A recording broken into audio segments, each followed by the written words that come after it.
Okay, let's get started. So now we are in chapter 7. This is about the estimating the parameters. So the parameters means if we have say population. Suppose if you consider population, you may see the mean, variance, and the proportions.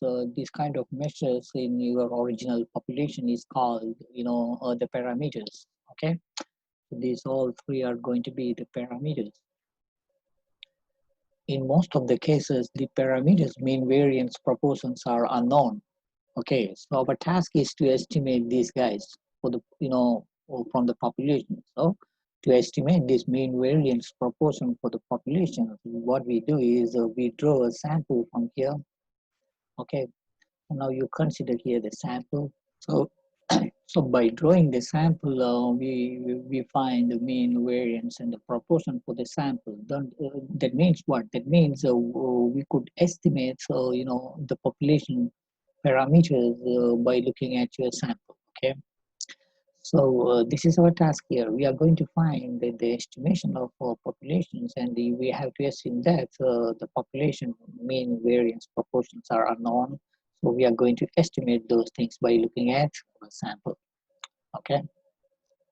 So the sample measures, which is called the statistics. For example, these three are the sample measures, which is called the statistics. Whatever we measure from our sample, which is called the statistics, and whatever you draw or whatever we have from the population is, which is called the parameters. Okay, so a point estimate, that is, the specific numerical, value. So, right. So this point estimate, we could find this from your sample. Okay. So we estimate the population, parameter by, the point estimate. The best point estimate of the population mean mu is the sample mean. Okay. The best estimate for the population mean mu, which is the sample mean. Okay. So now, how do you measure? How do you know whether you have a good estimator? The good estimator should satisfy these three conditions. Okay, the estimator should be unbiased estimator. Unbiased estimator means, for example, you could think of the sample mean. Okay, we know that sample mean is the unbiased estimator of the population mean mu. That means we all know that the expected value of the sample mean x bar equals to the population mean mu. Okay, so therefore x bar is an unbiased estimator of mu. Okay, so I have taken one example here. The estimator should be a consistent. Consistent means when you increase your sample size, so ultimately your estimator should approach the original parameter. Okay, so if that's the case, then that estimator is called, the consistent estimator. Then third property is a relatively efficient estimator. What does mean by efficient estimator? Suppose if you have, several estimators, which one you are going to pick as a good estimator? Well, if you find the variance of all the estimator, among those variance, the smallest variance property has a, that good estimator. So whenever you see the smallest variance for the any estimator, that is going to be an efficient estimator. Okay. In all picture, if your estimator satisfy these all three conditions, then we call that estimator as a good estimator for the population parameter. Okay. Now, instead of finding a one-point estimate, we could give an interval, the range of estimator, which is called the interval estimate. Okay. So interval estimate is estimation of parameters, but instead of giving one value, we are giving now range of values, estimated values for the parameters, which is called the interval estimator. So your interval estimate may or may not contain your, the original parameter value. Okay. But the next one, the confidence level. The confidence level is nothing but the probability of your interval estimate, which contains the actual parameter value. Okay, in such a way that if you have a probability, that probability is called the confidence level. So in another word, confidence level means confidence level will give you, for sure, that, your estimator interval will contain the actual parameter. Okay. So now the confidence interval is a specific interval estimate of your parameter. That interval determined by using your sample, and for the specific confidence level you estimate. Since you have specific confidence level, that means you are giving guarantee that your interval estimator, contains the parameter value. Okay. Therefore, whenever you have a confidence interval, it is understandable that inside you will have the actual parameter value of that, the estimator interval. So if you look at this picture, this is given for a 95 confidence interval of for each sample mean. Okay, so these are the confidence interval for the sample mean. So the red dot, denotes the sample mean, right? So if you look at the first, this first picture, the first line is about the interval estimator of mean. Okay, the sample mean.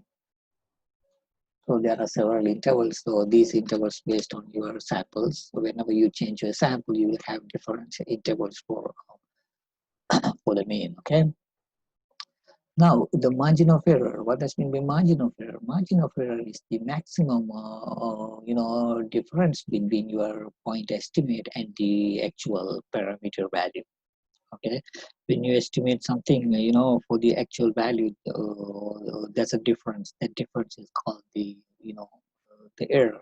So whenever you have the maximum error, which is called the margin of error. Okay. Now look at this example.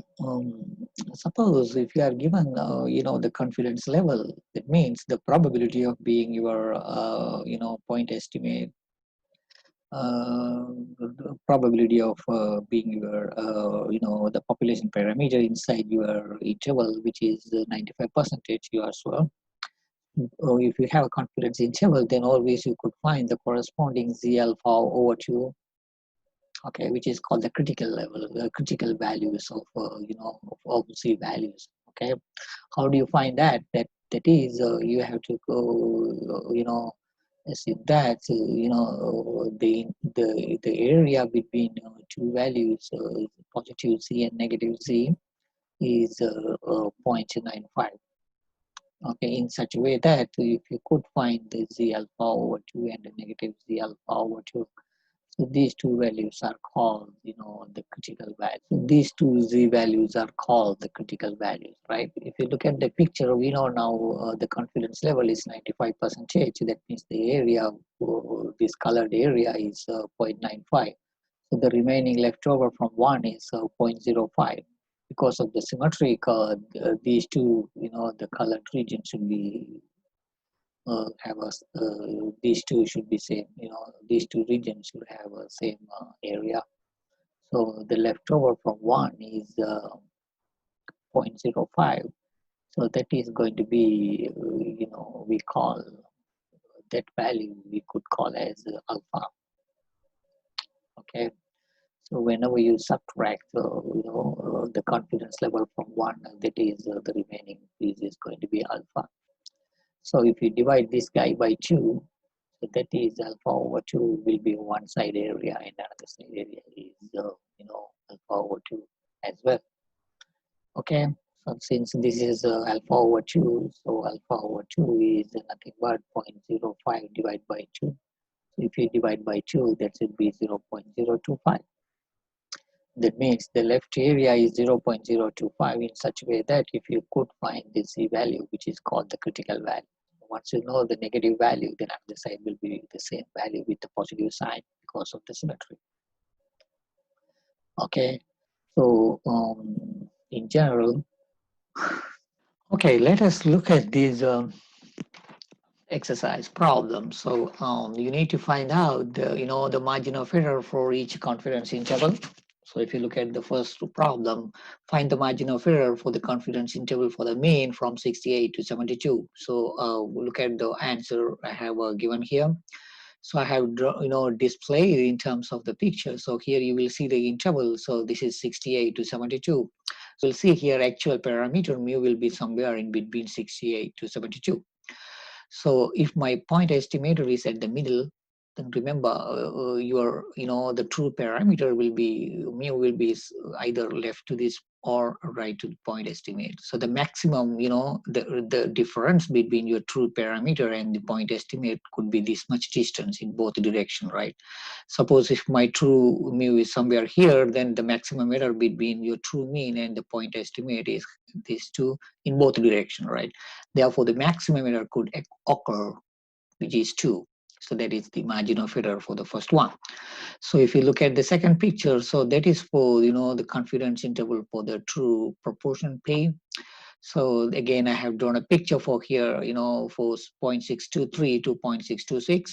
Then again, if you consider your point estimator at the middle, then the maximum distance between your true mean and the point true proportion and the point estimator is 0.0015 in both directions.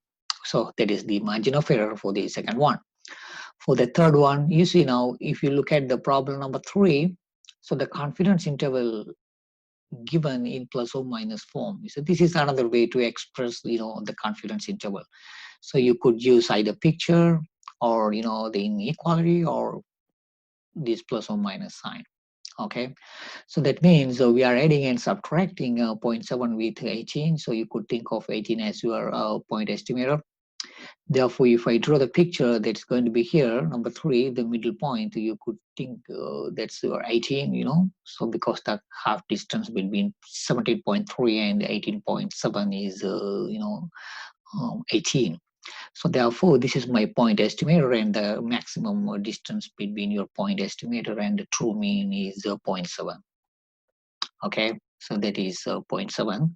And for the last problem, the confidence interval for the proportion is, again, if you draw the picture, subtract 0.003 from 0.14. That is my left-hand point, and the right-hand point is 0.143. Again, the point estimator is at the middle. Therefore, the half distance is, again, 0.003. So it is going to be our margin of error for problem number 4. Okay.